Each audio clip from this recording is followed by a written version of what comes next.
Welcome to the channel. Today, I'm going to show you how to add a profile picture on the Asana app. This tutorial will make your Asana profile more personalized and professional. By the end of this video, you'll know exactly how to set your profile photo. First, open the Asana app on your phone.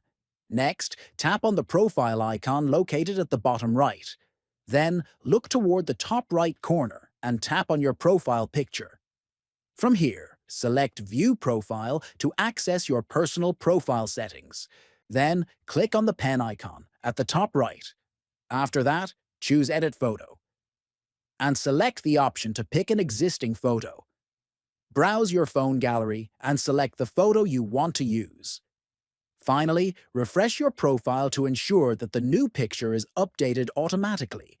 Your Asana profile will now display the photo you selected, making it easier for your team members to recognize you.